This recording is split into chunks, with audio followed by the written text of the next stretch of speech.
నమస్తే. లోక్సభ ఎన్నికల వేళ అధికార పార్టీ మీద ప్రతిపక్ష నేతలు వరుసగా కామెంట్ చేస్తున్నారు.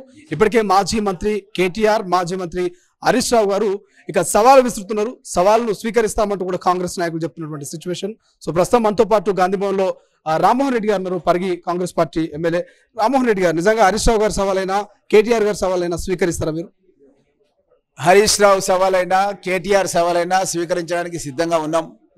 ఈ 10 ఏళ్ల లోపల మన రాష్ట్రాన్ని 7 లక్షల కోట్ల రూపాయల అప్పుల పాలు చేసి మన రాష్ట్రాన్ని విధ్వంసం చేసి 100 సంవత్సరాలు మనం వెనుకబడే విధంగా ఈ బీఆర్ఎస్ ప్రభుత్వం కృషి చేసింది. వాళ్ళతో చర్చకు ఎల్లప్పుడూ సిద్ధంగా ఉంటాం. కానీ నిజంగా అంటే కేటీఆర్ కామెంట్ చేస్తున్నారు, మాజీ మంత్రి గారు మొగానివైతే 15 ఆగస్టు కల్లా రుణమాఫీ చేయాలంటున్నారు. నిజంగా ఈ కామెంట్ ఎట్లా చూస్తారు? నిజంగా మా గౌరవ ముఖ్యమంత్రి రేవంత్ రెడ్డి గారు అహోరాత్రులు కష్టపడి రోజుకు 18 గంటలు కష్టపడి రాష్ట్ర రెవెన్యూని ఏ విధంగా పెంచుకోవాలి, దుబారాను ఏ విధంగా తగ్గించాలి అన్న విషయంలో ఎన్నోసార్లు మాకు చర్చల్లో చెప్పడం జరిగింది. ఆ విధంగా తను పొదుపు చేసి ఆ యొక్క డబ్బుని పేద రైతాంగానికి మనం ఇచ్చిన మాట నిలబెట్టుకునే విధంగా 15 ఆగస్టు రోజు మన దేశానికి స్వాతంత్రం వచ్చిన రోజు ఈ రైతాంగానికి ఇస్తామన్న హామీని నిలబెట్టుకుంటామని చెప్పి స్పష్టంగా చెప్పిండు. దానికి ఎలాంటి దానికైనా సరే మేము సిద్ధంగా ఉన్నాం. కానీ మరికొంతమంది కామెంట్ చేస్తున్నారు, కాంగ్రెస్ కేవలం పార్లమెంట్ ఎన్నికల్లో ఓట్లు దండుకోవడం కోసమే ఈ యొక్క 15 ఆగస్టు డ్రామా ఆడుతున్నారు. అనంతరం మళ్ళీ స్థానిక ఎన్నికలు ఉంటాయి, ఎన్నికల కోడ్ వస్తుంది, సో ఇట్లా సస్టైన్ చేసుకుంటూ పోతా అనేటువంటి విమర్శలు కూడా వస్తూ ఉన్నాయి. ఎట్లా చెప్తారు? గౌరవ ముఖ్యమంత్రి గారు మాకు స్పష్టంగా చెప్పారు, పార్లమెంట్ ఎన్నికల రిజల్ట్ రాకముందే స్థానిక సంస్థల ఎన్నికలు కూడా నిర్వహిస్తాం. ఎందుకంటే ఇది ప్రజల పైన, ప్రభుత్వం పైన, అభివృద్ధి పైన కుంటుపడే విధంగా ఉంది. కాబట్టి ఈ రిజల్ట్ రాకముందే సర్పంచ్లకు, ఎంపీటీసీలకు, జెడ్పీటీసీలకు, అవసరమైతే మున్సిపాలిటీలకు కూడా వాళ్ళ సమయాన్ని కుదించైనా సరే ఒకే రోజు ఎన్నికలు పెట్టేసి రాష్ట్ర వ్యాప్తంగా ప్రజలకు సుపరిపాలన అందించడానికి మా గౌరవ ముఖ్యమంత్రి రేవంత్ రెడ్డి గారు ఆల్రెడీ మాకు ఎమ్మెల్యేలకు స్పష్టం చేయడం జరిగింది. దాంతోపాటు 12 సీట్లు ఇవ్వండి, అటు ఢిల్లీ కావచ్చు, ఇటు గల్లీలో ఉన్నటువంటి రాష్ట్ర ప్రభుత్వం మెడలు ఉంచుతా, మీ తరఫున ప్రశ్నిస్తా ప్రతిపక్షంగా అంటున్నారు కేసీఆర్. 12 సీట్లు వచ్చే అవకాశం ఉందంటారా బీఆర్ఎస్ కి? మాకున్నటువంటి సర్వే రిపోర్ట్స్ ప్రకారం మన రాష్ట్రంలో ఒక్క సీటు కూడా వాళ్ళు గెలిచే పరిస్థితి లేరు. ఈరోజు బీఆర్ఎస్ పార్టీ పరిస్థితి, ఎంతో మంది వాళ్ళ ఎమ్మెల్యేలు, వాళ్ళ ఎంపీలు మీరు చూస్తున్నారు, టికెట్ ఇచ్చినాక కూడా ఆ టికెట్ వాళ్ళ ముఖం మీద కొట్టి ఉత్తరం రాసి బీఆర్ఎస్ పార్టీ చేస్తున్నటువంటి అవినీతి, ఫోన్ ట్యాపింగ్, ఈ విధంగా ఇరిగేషన్ ప్రాజెక్ట్ లోపల నాణ్యత లేకుండా నిర్మించి రైతాంగాన్ని మోసం చేశారు. మీరు అక్కడ బీజేపీకి మీరు అన్ని చట్టాలు వాళ్ళు తీసుకొస్తున్న చట్టాలకు, అది రైతు వ్యతిరేక నల్ల చట్టాలు కావచ్చు, రాష్ట్రపతి ఎన్నికలు, ఉపరాష్ట్రపతి ఎన్నికలు, నోట్ల రద్దు కానీ ఆగా మేఘాల మీద చార్టెడ్ ఫ్లైట్లలో పంపించి సపోర్ట్ చేసి బేషరతుగా మన రాష్ట్ర ప్రయోజనాలను తాకట్టు పెట్టారు. మీరు అక్కడ పక్కన ఉన్నటువంటి కర్ణాటక రాష్ట్రానికి వాళ్ళు ఇరిగేషన్ ప్రాజెక్టులో జాతీయ హోదా ఇస్తే కనీసం మీరు డిమాండ్ కూడా చేయలేదు అన్నది ఎక్కడికి వెళ్ళినా సరే ఈరోజు బీఆర్ఎస్ పార్టీలో ఉన్నటువంటి ఎంపీలు, నాయకులు రాజీనామాలు చేసి మా ప్రభుత్వంలో చేయడం అనేది మీరు గమనిస్తున్నారు. రాజీనామాలు చేస్తా ఉన్నారు, కారు దిగి కాంగ్రెస్ గూటికి వస్తున్నటువంటి సందర్భంలో మాజీ ముఖ్యమంత్రి కేసీఆర్ బాంబు పేల్చే ప్రయత్నం చేస్తారు. 20-25 మంది కాంగ్రెస్ ఎమ్మెల్యేలు మాకు టచ్ లో ఉన్నారు, ఏడాదిన్నరలో ప్రభుత్వం కూలిపోతుంది అంటున్నారు. ఆ టచ్ లో ఉన్న ఎమ్మెల్యేలు మీరు ఎవరైనా ఉన్నారా? మీకందరికీ తెలిసిన విషయమే, ఈరోజు బీఆర్ఎస్ పార్టీలో ఎంపీలే లెటర్లు రాసి పడేస్తుంటే ఆ పార్టీలోకి ఎవడైనా పోతాడా?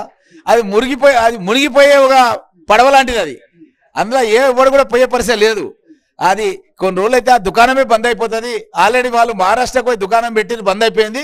తెలంగాణలో కూడా వాళ్ళు బంద్ చేసుకొని ఈ యొక్క ఆగస్టు 15 తర్వాత వాళ్ళు బీఆర్ఎస్ పార్టీ దుకాణమే బంద్ చేసుకొని ఫామ్ హౌస్కి వెళ్ళిపోవాల్సి వస్తుంది. ఒక్క మాట, గతంలో బీజేపీ నాయకులు రాజాసింగ్ కావచ్చు, లక్ష్మణ్ కావచ్చు, చాలా మంది కామెంట్ చేశారు, డబుల్ ఇంజన్ సర్కార్ రాబోతుంది పార్లమెంట్ ఎన్నికల తర్వాత అంటున్నారు. మరోవైపు కేటీఆర్ లాంటి, కేసీఆర్ లాంటి వాళ్ళేమో బీజేపీలో జరిగిన మొట్టమొదటి వ్యక్తి సీఎం రేవంత్ రెడ్డి అని కామెంట్ చేస్తారు. నిజంగా పార్లమెంట్ ఎన్నికల తర్వాత రాష్ట్ర రాజకీయాల్లో ఏం జరగబోతున్నది? ప్రభుత్వం ఉంటుందా, పోతుందా? పార్లమెంట్ ఎన్నికల తర్వాత డబుల్ ఇంజన్ సర్కార్, కేంద్రంలో ఇండియా కూటమి ప్రభుత్వం వస్తుంది. తెలంగాణ రాష్ట్రంలో మీకు తెలుసు 6 పథకాలు మేము దశల వారీగా ఇస్తూ పోతున్నాం. ఎన్నికల కోడ్ రావడం, 6 లక్షల కోట్ల రూపాయల అప్పులు చేయడం, ఇంకా అవినీతి విషయాలు ఎన్నో బయటపడడం, ఈ అన్నిటి మూలంగా కొంత జాప్యమైనప్పటికీ కూడా ప్రజలందరికీ మేము పల్లెకి వెళ్తున్నాం. నేను 4 ఎలక్షన్లు కొట్లాడినా, రెండోసారి ఎమ్మెల్యే గెలిచిన, దగ్గర 25,000 నా పార్లమెంట్లోనే హైయెస్ట్ మెజార్టీ నాకు వచ్చింది. చెవెల పార్లమెంట్లో ప్రజలతో సత్సంబాలు ఉన్నాయి. నిన్ననే మా రంజిత్ రెడ్డి గారిని తీసుకెళ్లి కుల్కచర్లో మీటింగ్ పెట్టిన అక్కడ ఎవరైనా సరే మమ్మల్ని యాక్సెప్ట్ చేస్తున్నారు. వాళ్ళు ఏం మమ్మల్ని అడుగుతలేరు, ఏదో 3 నెలలు అయిపోయింది మీరు ఇస్తామన్నది ఇయ్యలేదని అడుగుతలేరు. ఎందుకంటే 5 ఏండ్ల పీరియడ్కి మమ్మల్ని ఎన్నుకున్నారు. ఈ 2-3 నెలలనే ఎలక్షన్స్ కోడ్ వచ్చింది. వాళ్ళు కూడా ఎన్నో ప్రభుత్వాలను చూసారు, ఎన్నో హామీలను చూసారు, ఎన్నో మేనిఫెస్టోలను చూసారు. బీఆర్ఎస్ను 10 ఏళ్ళు చూసారు, బీజేపీని 10 ఏళ్ళు చూసారు.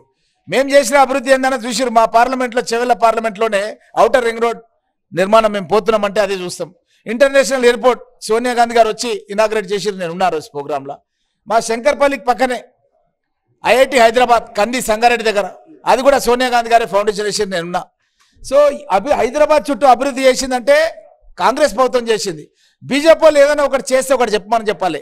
రీజనల్ రింగ్ రోడ్ చేసే అవకాశం ఉండే ఈ 10 ఏళ్లలో అటు బీఆర్ఎస్ కానీ బీజేపీ కానీ సంయుక్తంగా భూసేకరణ వీళ్ళు చేయాలి. కానీ వీళ్ళు భూసేకరణ చేయరు, వాళ్ళు ప్రాజెక్టులు కట్టరు, ఒకరి మీద ఒకరు దుమ్ము వేసుకున్నట్టు నటన చేస్తారు. మేము చేసినవి కండ్లకు కనబడ్డట్టు కనబడుతున్నాయి హైదరాబాద్ చుట్టుముట్టు. ఒక్కటంటే ఒకటి చెప్పమని చెప్పి నేను ఛాలెంజ్ చేస్తున్నా ముఖ్యమంత్రి కేసీఆర్ను, హరీష్ రావును, కేటీఆర్. మీరు చేసింది ఏంది? మన హైదరాబాద్ చుట్టుముట్టు హైదరాబాద్కు మీరు ఏం చేసారు? ఒక్కటంటే ఒకటి చెప్పుకోవడానికి లేదు వాళ్ళకు. ఈరోజు పరిస్థితి ప్రజలకంతా చాలా క్లారిటీగా ఉంది. ఇది వాళ్ళు మాట్లాడుతున్నది 5 ఏళ్ల ఎలక్షన్కు ముందు మాట్లాడేటువంటి భాష 2-3 నెలలకే మాట్లాడుతున్నారంటే వాళ్ళ లోపల ఉన్నటువంటి భావన ఎట్లా ఉన్నది, వాళ్ళు ఏ విధంగా మాట్లాడుతున్నది ప్రజలంతా కూడా చాలా క్లారిటీగా ఉన్నారు. కాంగ్రెస్ పార్టీ వచ్చి 2-3 నెలలు కాలేదు, అయినా సరే వాళ్ళు ఇచ్చినటువంటి హామీలు నెరవేర్చే క్రమంలో ఉన్నారు. తప్పకుండా రేవంత్ రెడ్డి గారి మీద పూర్తి విశ్వాసంతో ఉన్నారు. Thank you so much. ఇది రామ్మోహన్ రెడ్డి చెప్తున్నటువంటి పరిస్థితి. ఇక ఏమున్నా కూడా బీఆర్ఎస్ కు 0 సీట్లు వస్తాయి, కాంగ్రెస్ మెజారిటీ ఆఫ్ సీట్లను సొంతం చేసుకున్నారు చెప్తున్నటువంటి పరిస్థితి. కెమెరా పర్సన్ అజయ్తో శ్రీశైలం, తొలి వెలుగు, హైదరాబాద్.